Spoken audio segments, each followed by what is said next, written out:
magnifié pour toi partout où nous serons. Au nom de Jésus-Christ. Amen. Amen. Amen. Quelqu'un acclame le Seigneur très fort. Que tous ceux qui respirent louent. Amen. Que tous ceux qui respirent louent l'Éternel. Amen. Amen. Alléluia. Bien-aimés, avant de commencer, il y a des gens qui ont un témoignage et moi je ne serai pas long. Alléluia. Nous allons prendre le témoignage avant, après le message. Dis à quelqu'un, c'est sûr, il ne sera pas long. J'ai 7 minutes. Vous connaissez mes 7 minutes, n'est-ce pas? Amen. 7 minutes, c'est le chiffre parfait. C'est-à-dire que quand on est dans les 7 minutes là, ça peut être 70, mais on ne sait pas que c'était 7 minutes. Amen. Ce matin, vraiment, hier, il a beaucoup plu. Mais voilà, je sors pour faire une course. Je m'en vais faire une course. Et quand je rentre, j'attends dans la voiture parce qu'il pleuvait abondamment. Finalement, j'ai décidé de sortir. Seulement entre sortir de l'auto pour entrer dans la maison, j'étais littéralement mouillé. Wow, très mouillé. Mon manteau d'automne était vraiment mouillé. Amen. Et là, alors, je m'approche de ma femme parce que quand j'entre, elle me dit « Bienvenue chérie ». Je dis « Oui, yes ». Je m'approche d'elle pour dire vraiment, elle voulait venir me donner. Elle voit que je suis mouillé. Elle me dit « Non, non, tu es mouillé ». Je dis « Non, c'est le bon moment de m'accepter tel que je suis ». C'est le moment de prouver ton amour pour moi. Mais je peux mouiller. Amen. Bien aimé, l'action de grâce qui fonctionne authentiquement s'opère dans les temps difficiles. Amen. L'action de grâce, la véritable, l'authentique, fonctionne quand les choses ne sont pas selon nos paramètres. Et ce matin, j'aimerais très rapidement dire à quelqu'un que si tu as essayé la prière, la clé de la prière, de l'intercession, et tu as manqué d'atteindre ton objectif, essaye la clé de l'action de grâce, de la louange. Amen. Est-ce que nous sommes ensemble ce matin? Dis à quelqu'un, essaye la clé de l'action de grâce. Essaye la clé de la louange. Alléluia.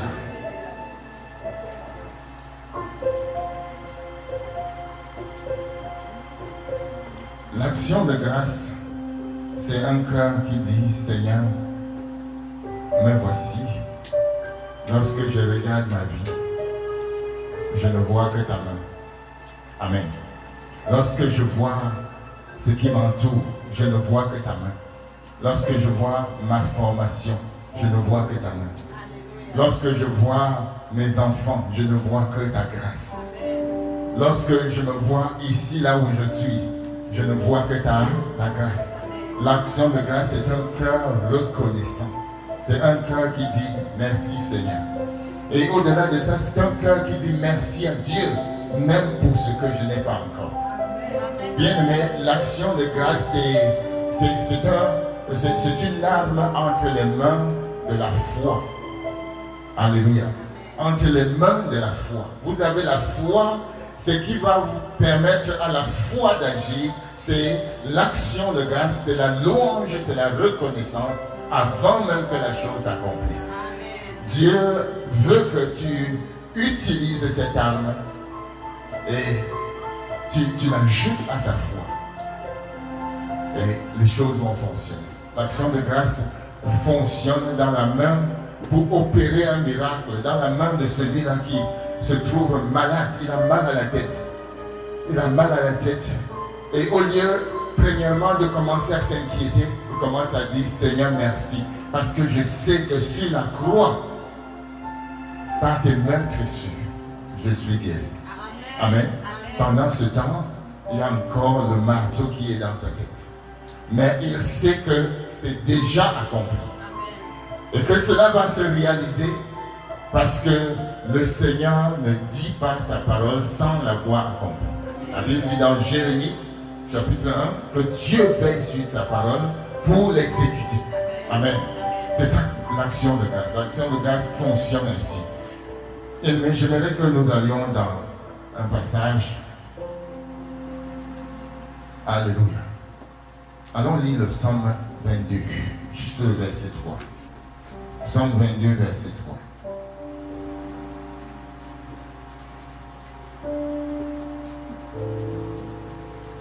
Quelqu'un nous lit très rapidement ce psaume 22, verset 3.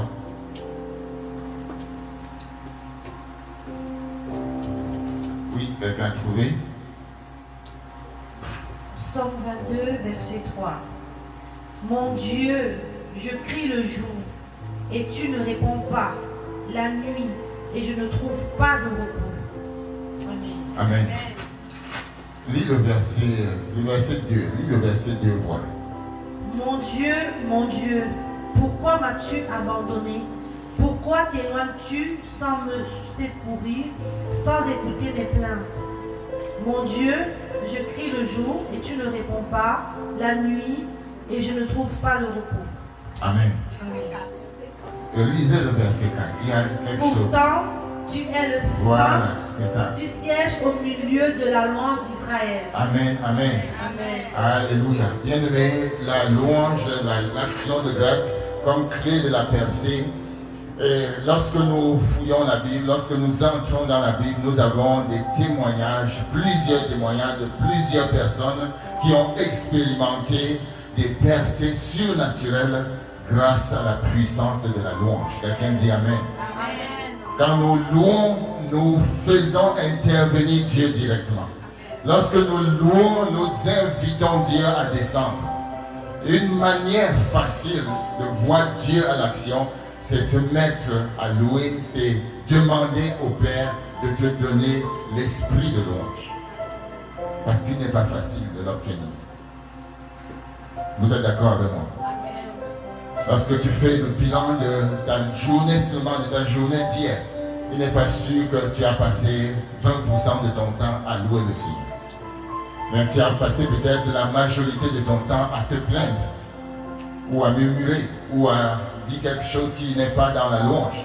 Je ne sais pas. Mais si tu as déjà atteint ce niveau, gloire à Dieu. Mais le Seigneur nous montre que c'est par la louange que nous faisons intervenir Dieu dans nos batailles. Et je veux dire à quelqu'un ce matin que la bataille dans laquelle tu es sera remportée par l'application de la louange et de l'action de grâce. Amen. Nous avons trois cas dans la parole de Dieu. Et je vais parler de ces trois cas-là pour terminer. Premier cas, les murs de Jéricho sont tombés comment? Amen. Les murs de Jéricho sont tombés par la louange. Une louange qui a libéré un pouvoir. Le pouvoir de briser les murs. Le pouvoir de briser les murs. Et le mur de Jéricho nous parle de cette résistance dans ta vie. De cette chose qui se met devant toi pour t'empêcher d'avancer. Amen. De cette forteresse qui dans tes pensées t'amène des raisonnements, des faux raisonnements. Quant à l'amour de Dieu pour toi, Dieu t'aime. Rien ne doit contredire cela dans ton esprit. Dieu t'aime tel que tu es. Amen. Et il ne t'a pas oublié. Le Seigneur t'aime. Le mur de Jéricho avait une épaisseur de 2 mètres. 2 mètres de hauteur. 2 mètres. Une épaisseur de 2 mètres. Et 5 mètres de hauteur. Est-ce que le frère peut se lever? Georges, tu peux te lever un peu? Amen. Tu as combien de mètres? 85. Donc tu me dépasses un peu. Amen. Alléluia. Mais regardez, le mur de Jéricho avait 5 mètres de hauteur. Merci, tu peux t'asseoir. 5 mètres de hauteur. Et c'était des bétons. C'était fabriqué avec du matériau sûr. Lorsque le pont Champlain a été, le nouveau pont Champlain a été construit, j'ai observé que c'était vraiment beau. Amen. Et vous tous, vous avez vu que c'était beau. Mais il y avait un autre pont qui était là et qui était vieux et qui devait être détruit. Amen. Je me suis posé la question, comment est-ce qu'ils peuvent détruire ce pont? C'est vraiment fabriqué avec des matériaux solides. Mais aujourd'hui, vous voyez que la majorité a été enlevée. Amen.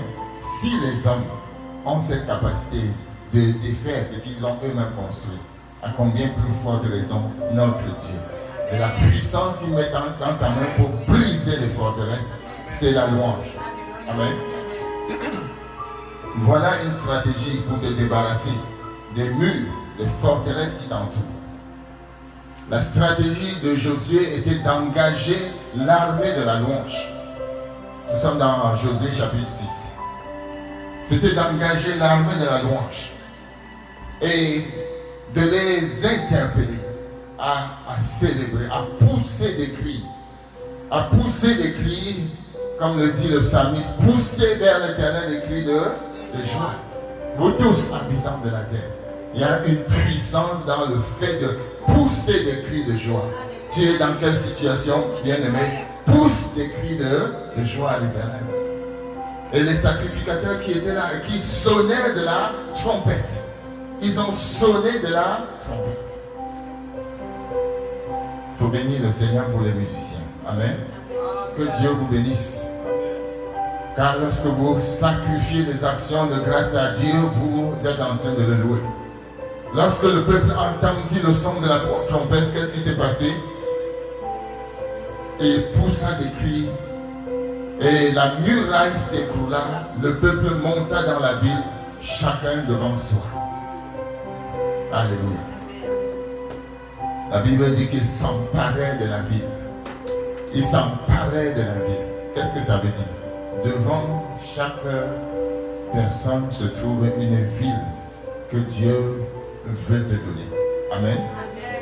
Devant chaque personne se trouve une ville, un territoire de promesse. Est-ce que tu as identifié ton territoire de promesse? Il y a un obstacle, il y a un mur qui est autour de ton territoire de promesse. Lorsque tu vas activer la stratégie gagnante, la puissance du Saint-Esprit, cette muraille-là va tomber. Toi-même, tu vas entrer et t'emparer de la ville. Amen. Tu vas entrer et t'emparer de la ville. La Bible dit qu'ils ont loué à des fois. Ils étaient sûrs. Donc ici, la louange, ce n'est pas simplement la mélodie qu'il faut entendre. Il y avait une foi qui sous-tendait. Il y avait une foi qui boostait leur foi. J'allais dire, il y avait une foi qui boostait leur louange. Ils étaient sûrs. Bien, mais lorsque tu loues le Seigneur, sache que Dieu vient. Dieu vient. Ils avaient la foi. D'ailleurs, le témoignage de Hébreux chapitre 11, verset 30 est clair.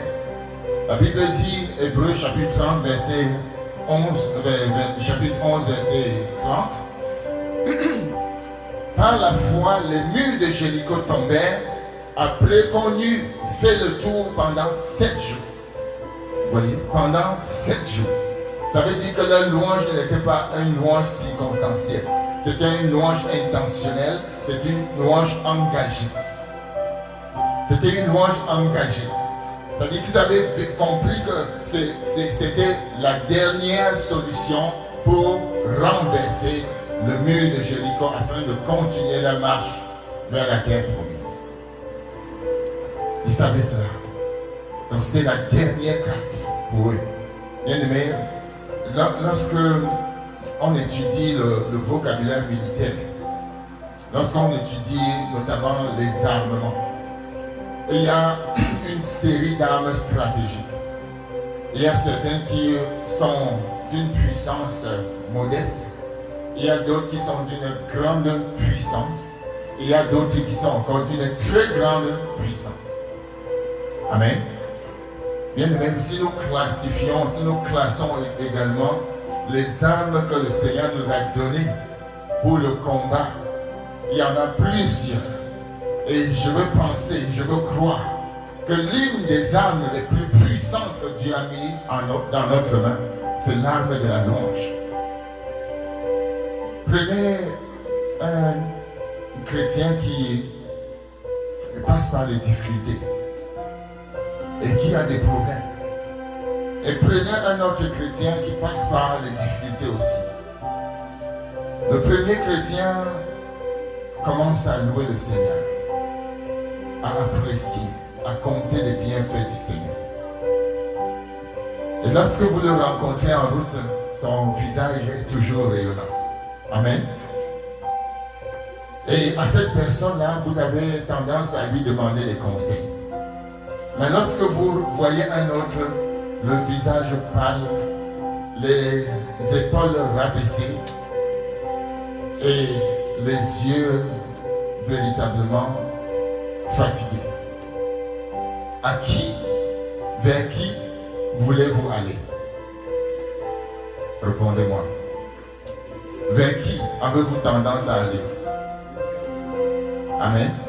À moins que vous ayez une grande compassion pour aller vers celui qui a les yeux rabaissés, la fatigue. Mais la tendance serait d'aller vers celui qui est joyeux. Amen. Bien-aimé, la joie de l'Éternel est ta force. Lorsque tu es dans la louange, dans l'action de grâce, tu vas attirer la bénédiction de Dieu sur toi. Car Dieu est ton Père et il veut que tu sois dans cette disposition, dans la disposition d'action de grâce. La Bible dit que celui qui offre à l'Éternel des actions de grâce le glorifie. Amen. En tant que chrétiens, nous sommes appelés à libérer la puissance de la louange et de l'action de grâce contre les montagnes auxquelles nous faisons face chaque jour. Je ne connais pas les montagnes auxquelles tu fais face. La louange est une arme mortelle contre ces montagnes pour les vaincre, pour vaincre les forces du mal. Il y a des gens peut-être qui viennent d'un background ou traditionnel ou malgré qu'ils sont à distance, ils sont encore poursuivis par certaines choses. Amen. Il y a peut-être des personnes qui ont vécu des choses dans le passé et le diable veut ramener ces choses. Bien, mais l'arme mortelle contre cette attaque-là, c'est la puissance de la louange. La puissance de la louange. Et nous devons l'utiliser. Le deuxième exemple que je vais évoquer, bien aimé, c'est l'histoire de ces deux hommes qui sont dans la parole de Dieu. Je vais évoquer cet exemple et je vais m'arrêter là. Le troisième exemple, on le verra plus tard. Alléluia. Allons dans Actes chapitre 16. Actes chapitre 16. Vous connaissez l'histoire de Paul et de Silas. Amen. Voilà deux hommes qui avaient le cœur pour les âmes perdues. Voilà deux hommes qui ont eu à cœur de descendre dans la ville de Philippe pour annoncer l'évangile. Actes chapitre 16. Partie du verset 16. La Bible dit: comme nous allions au lieu de prière, une servante qui avait un esprit de python et qui, en devinant, procurait un grand profit à ses maîtres, vint au-devant de nous et se mit à nous suivre, Paul et nous. Elle criait: ces hommes sont les serviteurs du Dieu très haut et ils vous annoncent la voie du salut. Elle fit cela pendant plusieurs jours. Paul, fatigué, et se retourna et dit à l'esprit: je t'ordonne, au nom de Jésus-Christ, de sortir d'elle. Et il sortit à leur main. Les maîtres de la servante, voyant disparaître l'espoir de leur gain, se saisirent de Paul et de Silas et les traînèrent sur la place publique devant les magistrats. ils les présentèrent aux prêteurs en disant, ces hommes troublent notre vie. Ce sont des Juifs qui annoncent des coutumes qui ne nous est permis ni de recevoir, ni de suivre à nous qui sommes Romains. La foule se souleva aussi contre eux, et les prêteurs, ayant fait arracher leurs vêtements, ordonnèrent qu'on les bâtît de verges. Après qu'on les eut chargés de coups, ils les jetèrent en prison, en recommandant au geôlier de les garder sûrement. Le geôlier, ayant reçu cet ordre, les jeta dans la prison intérieure et leur mit les 7 aux pieds. Vers le milieu de la nuit, Paul et Silas priaient et chantaient les louanges de Dieu, et les prisonniers les entendaient. Tout à coup, il se fit un grand tremblement de terre, et en sorte que les fondements de la prison furent ébranlés. Au même instant, toutes les portes s'ouvrirent et les liens de tous les prisonniers furent rompus. Le geôlier se réveilla, et lorsqu'il vit les portes de la prison ouvertes, il tira son épée et allait se tuer, pensant que les prisonniers s'étaient enfuis. Mais Paul cria d'une voix forte, « Ne te fais point de mal, nous sommes tous ici. » Alors le geôlier, ayant demandé de la lumière, entra précipitamment et se jeta, tout tremblant, aux pieds de Paul et de Silas. Il les fit sortir et dit, « Seigneur, que faut-il que je fasse pour être sauvé ?» Paul et Silas répondirent, « Crois au Seigneur Jésus et tu seras sauvé, toi et ta famille. » Quelqu'un dit Amen. Bien-aimés, vous connaissez très bien cette histoire, et il y a dans des enseignements très forts. Paul et Silas sont des serviteurs de Dieu, et ils ont un seul souci, gagner les âmes à Jésus-Christ. Ils arrivent dans cette ville et ils annoncent la parole, et voilà quelqu'un qui veut les aider dans le ministère. La femme va commencer à prophétiser derrière eux. Mais Paul, dans son discernement, a compris qu'il n'avait pas besoin de cette aide. Alléluia. Première leçon que nous tirons, fais attention à qui veut t'aider à accomplir l'œuvre du Seigneur. Est-ce que nous avons bien compris? Amen. Et Paul, donc, irrité dans son esprit, va ordonner la libération de cette femme. Notez que Paul ne combat pas contre la femme. Paul a ordonné à l'esprit de partir. Amen. L'apôtre Paul dit que notre combat n'est pas physique, mais notre combat est spirituel. Car nous combattons non avec la chair, mais avec des armes spirituelles. Alléluia. Et l'apôtre Paul donc va voir des gens se mettre en colère contre eux. Paul et Silas, ils seront arrêtés. La Bible dit qu'on va enlever leurs vêtements. Ça veut dire quoi? L'humiliation. Ils étaient humiliés publiquement. Ils étaient battus. Mets-toi à leur place, bien-aimé. Amen. Alors que tu sors pour faire du bien, pour amener les gens au salut, on t'arrête, on te déshabille, on te fouette. Amen. Et on te met en prison. Et dans cette époque-là, selon la loi juive, on devait battre des gens de 40 coups moins 1. Amen. C'est-à-dire on te bat jusqu'à ce que tu veux mourir, on laisse. Donc, ensuite, on les met en prison. Voilà une très belle condition pour se plaindre. Oui ou non? Ils avaient donc le choix de se plaindre. Dire que, Seigneur, mais nous sommes venus annoncer ta parole. Comment ça se passe que tu n'as pas envoyé des anges intervenir pour les anéantir, tous ces méchants-là? Non, ils n'ont pas dit ça. La Bible dit qu'au milieu de la nuit, vers le milieu de la nuit, Paul et Silas priaient. Ils étaient en train de prier. Ils disent, Seigneur, nous avons semé. Maintenant, il faut que ce que nous avons semé puisse toucher les cœurs. Alors qu'ils priaient, et ils se sont mis à louer aussi le Seigneur. Les actions de grâce à Dieu. Et remercier le Seigneur pour le privilège d'avoir été battu pour le nom du Seigneur. Le Seigneur a d'ailleurs dit que et si on vous persécute en mon nom, vous êtes heureux, car l'Esprit de gloire, l'Esprit de Dieu est sur vous. Amen. Ils se sont mis donc à louer le Seigneur, à louer le Seigneur. Et quelque chose de merveilleux s'est passé. La terre trembla, les prisonniers furent libérés, c'est-à-dire que leurs chaînes se sont brisées. Alléluia. On nous montre ici que ces prisonniers-là étaient probablement des chrétiens. Mais jusque-là, leurs chaînes étaient brisées. Amen.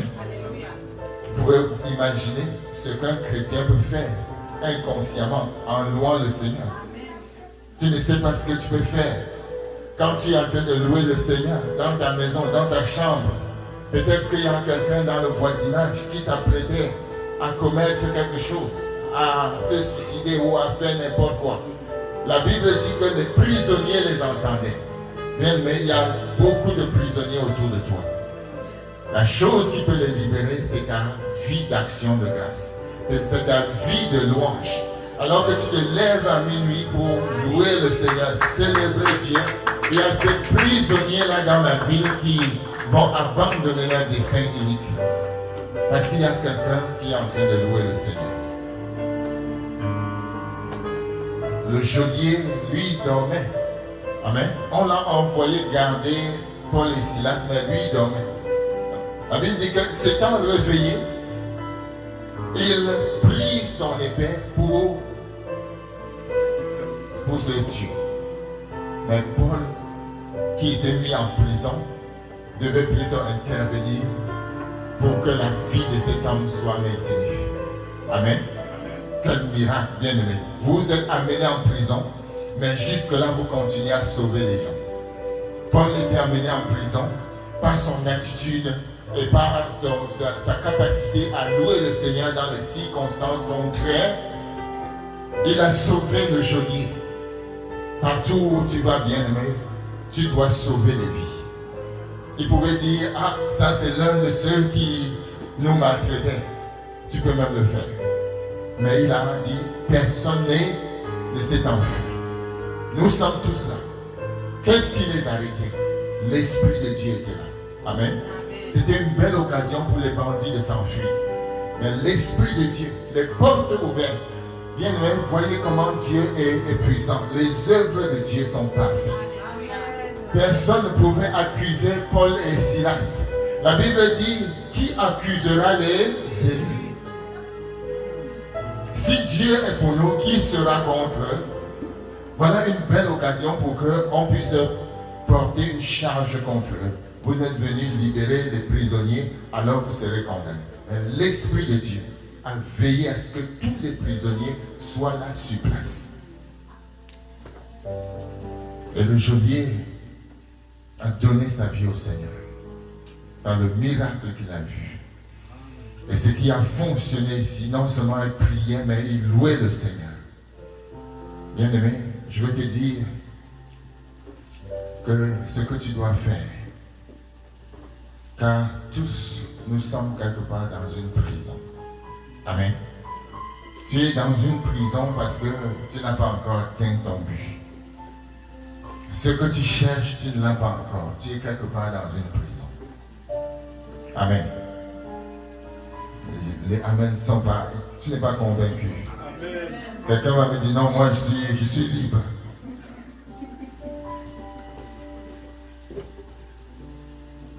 Tu es en prison.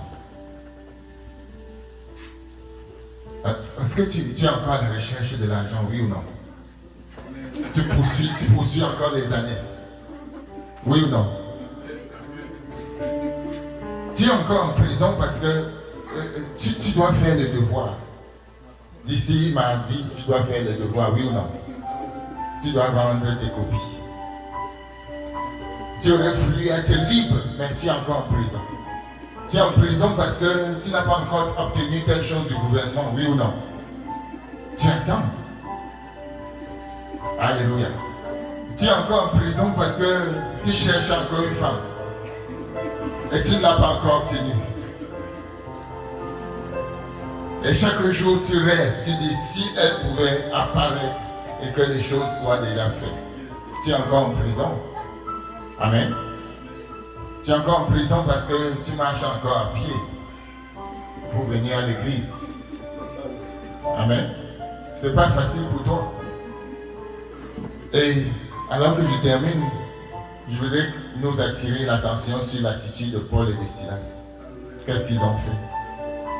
Alors qu'ils louaient le Seigneur, je veux t'inviter ce matin dans ce que tu es, dans là où tu es, et dans la circonstance que tu es, que tu attendes un papier, que tu attendes un homme, que tu attendes une femme, que tu attendes une voiture, que tu attendes une libération quelconque.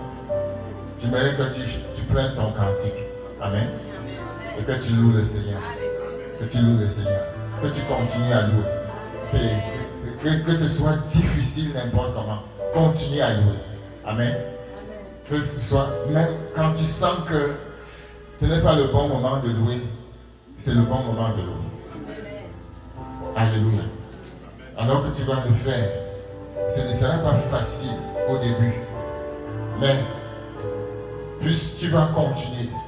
Notez que Paul et Silas étaient au milieu de la nuit. Au milieu de la nuit veut dire quoi? C'est-à-dire le sommet de l'insécurité. Le sommet de l'incertitude. Dans la nuit, on est dans l'incertitude totale. Et c'est là qu'ils ont dit, notre stratégie gagnante, c'est de louer le Seigneur. Et ils se sont mis à louer Dieu. Ils se sont mis à l'adorer. Ils se sont mis à l'adorer. Est-ce qu'il y a des gens qui veulent adorer le Seigneur ce matin? Le Seigneur va faire quelque chose. Le Seigneur va faire quelque chose de puissant. Et je voudrais que la chorale s'avance. Et Marie-Paul va introduire ce moment de louange. Marie-Paul Emmanuel. Amen. Marie-Paul.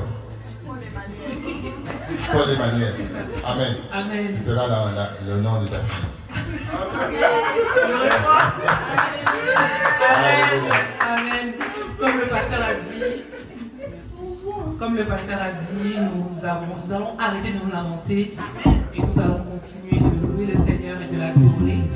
Surtout en ce mois d'octobre, nous croyons qu'il a déjà fait. Le chant que nous allons chanter aujourd'hui, c'est un chant qui dit il a promis et nous croyons qu'il a déjà fait.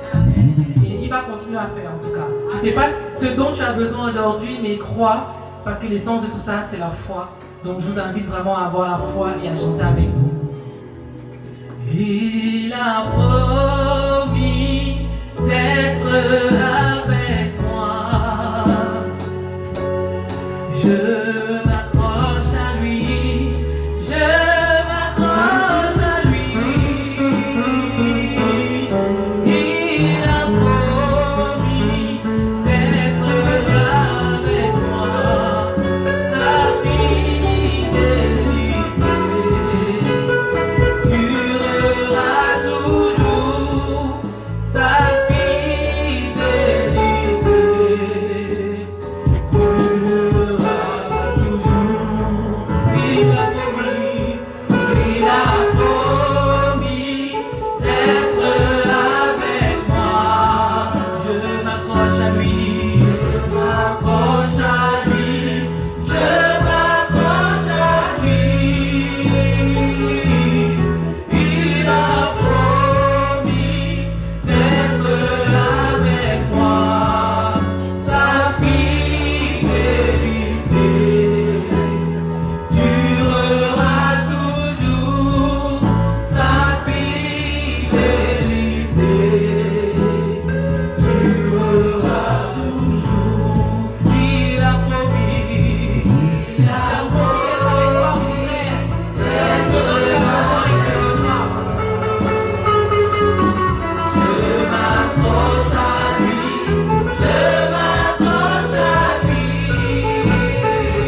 mille ailleurs. Nous venons de passer juste 2 heures. Amen. Juste 2 heures. Imaginez un jour maintenant. Il n'a pas dit 2 heures dans sa présence. On va s'apprêter à passer une journée ici. Alléluia.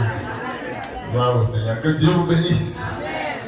Et je crois que nous devons avoir un temps d'adoration, d'action de grâce, une soirée et des concerts. Préparez-vous. Amen. Alléluia. Que Dieu vous bénisse. Nous sommes à la fin de notre culte. Le Seigneur nous dit ce matin qu'il nous donne une clé. Et cette clé, c'est l'action de grâce. Alléluia. Qu'il t'accorde cette grâce de le louer avec action de grâce.